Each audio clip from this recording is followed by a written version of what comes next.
starting out as a sole proprietor, and it can be kind of lonely. All right. I remember when I was starting out with RLD, and I finally got away from the corporate environment, from having to work a sales job. I was like, this is awesome, I can work from home.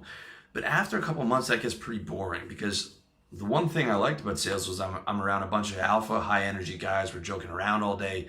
And, we are working towards a sort of group mission of like hitting our targets and like, pumping each other up, and when the other guy got a sale and all that stuff. And that's sort of gone. And for your first, couple of years, you're going to be spending a lot of time on your own. You're going to be talking to clients. But if you don't have a place to work, and maybe your buddies aren't at the level where they have their own business and you guys can go to a coffee shop or get a group office, you're going to be spending a lot of time on your own. So this gives you an extra way of like, having that group energy, having that group camaraderie. You can set up like a WhatsApp group with your friends, which I have, and we've done like accountability challenges and all that stuff. I will be setting up a paid forum or paid Facebook group and stuff for guys who are serious about being accountable and building, expanding my community and being able to give like daily advice and all that stuff at some point within the next 6 months. So stay tuned for that. But either way, it's about, when you're starting out, it gives you that sense of sort of group purpose. Like, okay, I'm in this with my future self. I'm in this with my friends. I'm in this with my future life partner, with my future children, with my mom as she gets old. Like, I have all these other things that it's not just about me, okay? Because I'll tell you something, once you're able to get out and be comfortable, right? Let's say, you get up to 6 figures in the West, or you get up to 75K, and you're like, all right, man, I'm starting to get comfortable here. I can live comfortable. I can eat well. I can, live in a nice apartment. Or you're making like $4,000 a month, and you're doing the location independent thing like I am. And you're making more than a doctor on $4,000 a month in Asia or South America or wherever. It's easy to get comfortable, and it's easy to lose motivation, and then sort of, regress into chasing girls and chasing pleasure, because you've got your lifestyle kind of comfortable, right? But what happens is you're either going up or you're either going down, all right? And when you start to get complacent and comfortable, you think you're coasting, you think you're on neutral, but bro, I'll tell you, there is no neutral. You're either going up or going down. And before you know it, you start neglecting your business, you start spending more money than you should, and then your business is in the toilet. And because you've been neglecting everything and chasing girls and getting drunk 5 nights a week, well, your business is in the toilet, and you've run out of money. And this is what happened to a good friend of mine, and he's a young guy, super smart, but he's still only 20. Okay, part of the reason I recommend guys to be at least 25 and have 3 years of stable business under their belt before they come out to Asia, because it's very easy to get lost. And he ended up having to go home, which he could have avoided if he had been staying on top of his business. Now, don't get me wrong, my man is super, he's super smart. He's going to be super successful. He's going to come back out within the next year, but it was a step down. And one of the things that I expressed to him was he stopped caring about his business, because he was like, well, it's just about me. I don't have anything greater. He's in an e-commerce business that he's not particularly passionate about.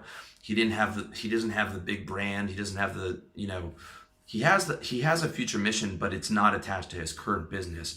And that, among other things, led him to lose the motivation. So I sat him down and I was like, look, you want to have a family and kids, right? Okay. You want to be able to hang out with us and be able to travel with us, right? Okay. You want to be able to take care of your mom and provide a lifestyle for her where she's comfortable when she gets older. You want to be able to impact people, eventually on YouTube and Facebook and all these things, and teach them what you learn. He's like, and he was saying yes to all those things. I was like, so dude, you got to start taking responsibility and accountability and obligation for your success, not just for yourself, but for your people, man, and for your future people, your future self, for allowing for the possibility that you could make a big impact on the world, that you could change lives, right? When my man's 20, by the time he's my age, by the time he's 35, he'll have been a big success. He'll know all types of things in lifestyle and business and fitness, and he can be doing the same thing that I'm doing, right? On a big level. And that I saw the mindset shift go with him, because again, there's a certain way of us as men that we're self-sacrificing. We really are. Okay, like having that pure freedom is in some ways overrated, because you want to be able to be in that mission, and you want to be able to help others. It's part of our core as a man to not just be living only for ourselves and just slipping into hedonism and all that. And I've done that, and it does get empty, right? So you have to have that mission, a greater vision for yourself, and include other people in that. Include other people and take responsibility and the obligation for it. And that's a game changer. And I saw the switch in him, and I hopefully I'll be able to see the switch in you guys.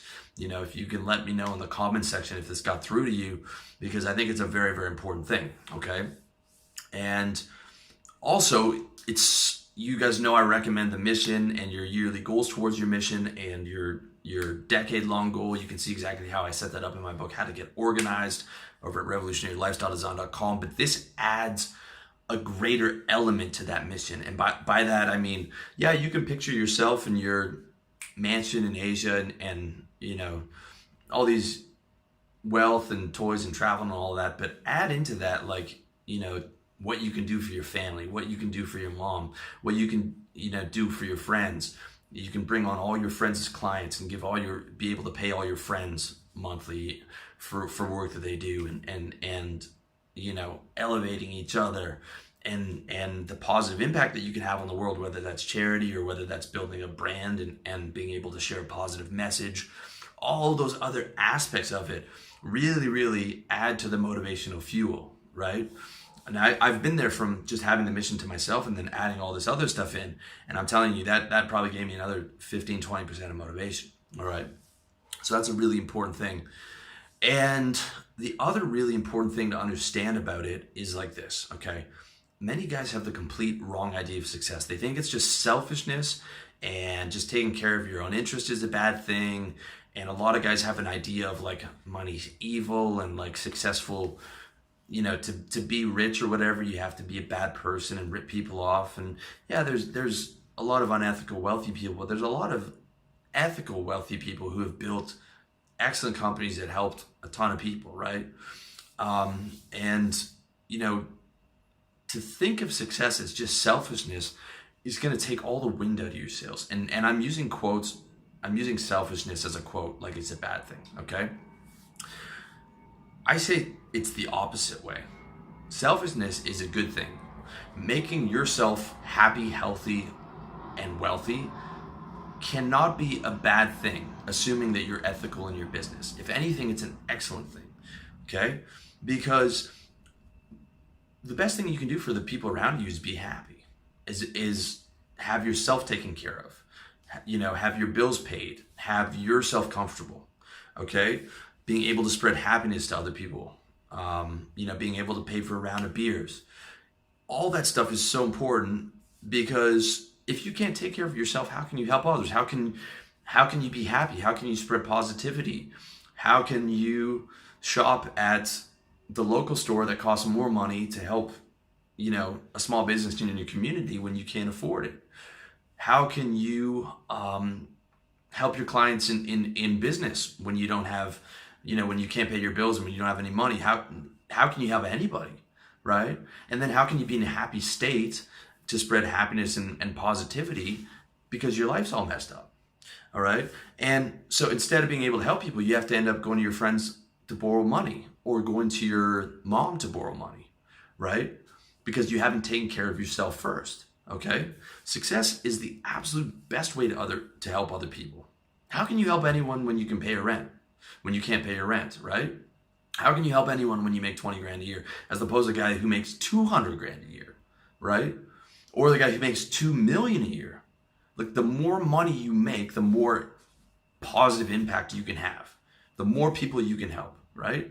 A guy who's a billionaire, and if he's a good guy, which, okay, I'll say that a lot of billionaires are not perhaps the most ethical guys, but if he is, right, and if he starts to channel that, my God, the amount of change you can make, all right? Now, I'm not saying to aim to be a billionaire. Okay, I'm saying to aim realistically, get that service-based business up. 100 grand, 200, 250 grand a year is doable. Okay,